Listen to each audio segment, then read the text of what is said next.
Halo semua, pada video ini kita akan belajar mengenai sejarah Muhammad yang perlu diketahui oleh umat Kristen dan mungkin belum diketahui oleh umat Muslim. Oke, kita mulai aja ya.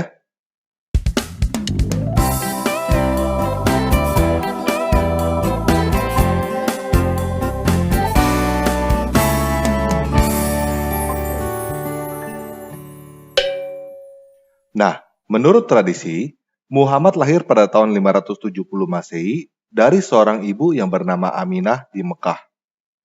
Ketika berusia 40 tahun, Muhammad mendapatkan wahyu dari seorang malaikat yang disebut Jibril pada gua yang bernama Hira.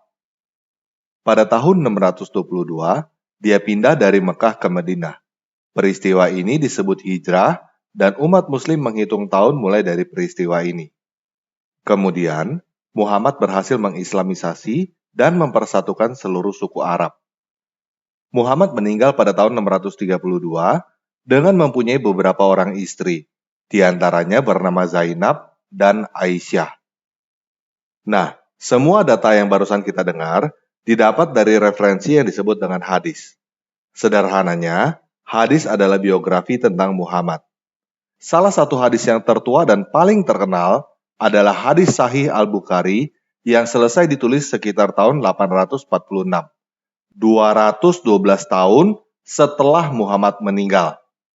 Menurut tradisi, biografi pertama tentang Muhammad ditulis oleh Ibn Ishaq pada tahun 767, 135 tahun setelah Muhammad meninggal. Namun, biografi ini hilang. Karya Ibn Ishaq diketahui karena ada dikutip oleh Ibn Hisham pada bukunya yang berjudul Sirah Nabawiyah, yang ditulis sekitar tahun 828, 196 tahun setelah Muhammad meninggal, dan At-Tabari yang ditulis sekitar tahun 915, 283 tahun setelah Muhammad meninggal. Nah, coba sekarang kita perhatikan.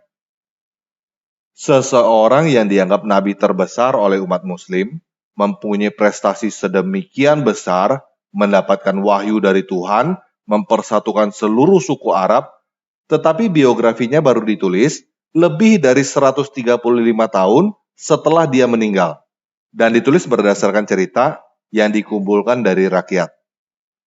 Ada yang aneh gak?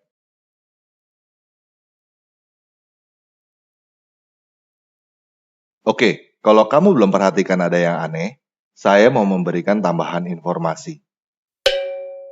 Menurut tradisi, setelah Muhammad meninggal, kepemimpinan diteruskan oleh khalifah, yang artinya penerus. Pertama, diteruskan oleh para sahabat Nabi, yaitu Abu Bakar yang hanya memerintah selama 2 tahun, lalu meninggal karena sakit. Kemudian, diganti oleh Umar bin Khattab yang memerintah selama 10 tahun, lalu mati dibunuh. Kemudian diganti oleh Utsman bin Affan yang memerintah selama 12 tahun, lalu mati dibunuh dengan mengenaskan. Kemudian diganti oleh Ali bin Abi Thalib yang memerintah selama 5 tahun, yang juga mati dibunuh. Nah, dinasti atau kekhalifahan para sahabat Nabi yang disebut Rasidun ini tumbang pada tahun 661 dan digantikan oleh dinasti lain yang disebut dengan kekhalifahan Umayyah yang dipimpin oleh keluarga Umayyah turun-temurun selama 90 tahun. Pada tahun 750, dinasti Umayyah tumbang dan digantikan oleh dinasti lain yang disebut kekhalifahan Abbasid. Nah, biografi pertama Muhammad ditulis oleh Ibn Ishaq pada tahun 767. Jadi, selain berjarak 135 tahun, juga sudah 2 kali berganti dinasti. Semua cerita tentang Muhammad ditulis pada zaman dinasti Abbasid. Kalau teman-teman perhatikan, tentunya akan timbul pertanyaan, kenapa semua cerita tentang Muhammad baru ditulis pada zaman Abbasid?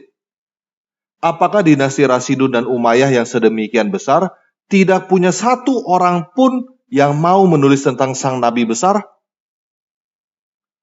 Atau semua catatan tentang Muhammad dari dinasti Rasidun dan Umayyah dibakar semua dan diganti oleh versi dari Abbasid? Atau memang semua cerita tentang Muhammad baru dikarang oleh dinasti Abbasid?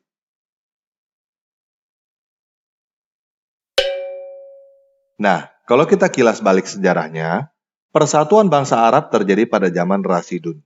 Kemudian, wilayah kekuasaan mencapai puncaknya pada zaman Umayyah. Pada zaman Umayyah inilah terjadi Arabisasi. Bahasa Arab menjadi bahasa internasional. Tepatnya pada zaman Abdul Malik bin Marwan. Abdul Malik bin Marwan inilah yang mendirikan kubah batu di Yerusalem pada tahun 691 dan menghilangkan gambar wajah manusia pada koin. Ayahnya Abdul Malik, yaitu Marwan, mempunyai ibu yang bernama Aminah, mempunyai banyak istri yang diantaranya bernama Zainab dan Aisyah. Apakah Marwan mempunyai nama ibu dan beberapa istri yang sama dengan Muhammad cuma kebetulan? Atau jangan-jangan Muhammad adalah sebuah gelar yang digunakan oleh banyak pemimpin Arab pada zaman itu? Nah, sepeninggalan Abdul Malik, terjadi jurang pemisah yang cukup besar antara orang Arab dan non-Arab, sehingga terjadi kerusuhan di mana-mana. Kemudian, dinasti Abbasid mengambil alih dinasti Umayyah dengan menghilangkan jurang pemisah antara orang Arab dan non-Arab, disertai dengan propaganda sebagai keturunan pamannya Muhammad yang bernama Abbas. Pada zaman dinasti Abbasid inilah Islam berkembang dengan pesat yang ditandai dengan maraknya hadis yang terbit. Dan selain itu, pada zaman Abbasid inilah Al-Quran juga dikanonisasi menjadi 7 versi qiraat atau 7 ahruf oleh Abu Bakar ibn Mujahid yang lahir pada tahun 859. Nah, sebagai tambahan informasi, di dalam hadis Sahih Al-Bukhari nomor 6, nomor 2756, nomor 4188, hadis Muslim nomor 3322, terdapat catatan mengenai surat Muhammad kepada Kaisar Romawi Heraklius. Di dalam hadis-hadis itu, tercatat Kaisar Romawi Heraklius mengenali Muhammad sebagai Ibnu Abu Kabsyah, artinya anak Abu Kabsyah. Dan di dalam terjemahan hadis Muslim yang saya dapatkan, jelas tertulis bahwa Ibnu Abu Kabsyah maksudnya adalah Rasulullah atau Muhammad itu sendiri. Nah, sebelum adanya dinasti Rasidun, ada seseorang yang bernama Iyas ibn Kabisah yang menjadi gubernur di daerah Al-Hira. Al-Hira terdengar mirip ya dengan Gua Hira. Al-Hira ini sekarang bernama Kufah di Irak. Dulu, Al-Hira ini adalah ibu kota kerajaan Lakhmid sebelum Islam dan ibu kota dinasti Abbasid. Iyas ibn Kabisah artinya adalah Iyas anak Kabisah, dan dia adalah orang Arab dari suku Tayaye. Kemungkinan besar, Iyas ibn Kabisah ini adalah pemimpin Tayaye, dan sering disebut yang terpuji. Yang terpuji Iyas ibn Kabisah. Dan yang terpuji itu, bahasa Arabnya adalah Muhammad. Tetapi yang menarik adalah, Iyas ibn Kabisah ini adalah orang dinasti Persia Sasanid. Dia adalah gubernur dan hidup pada zaman Kaisar Heraklius. Jadi, tidak heran bila dia menulis surat kepada Kaisar Heraklius. Namun, dia tidak lahir di Mekah dan dia adalah seorang Kristen.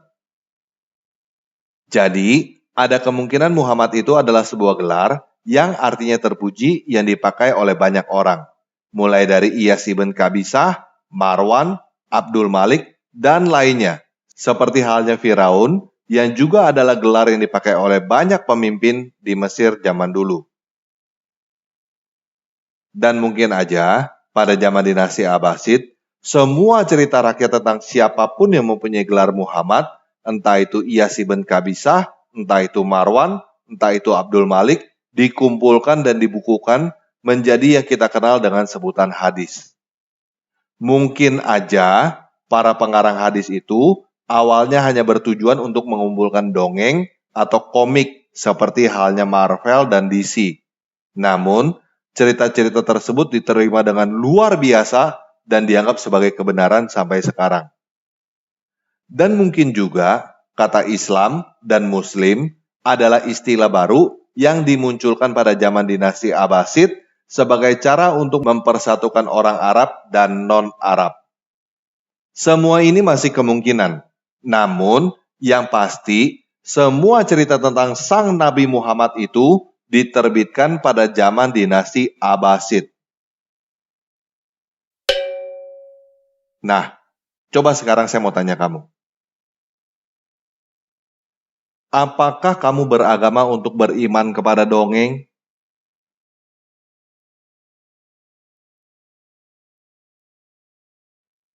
Untuk apa kamu mempercayai dongeng sebagai kebenaran kan?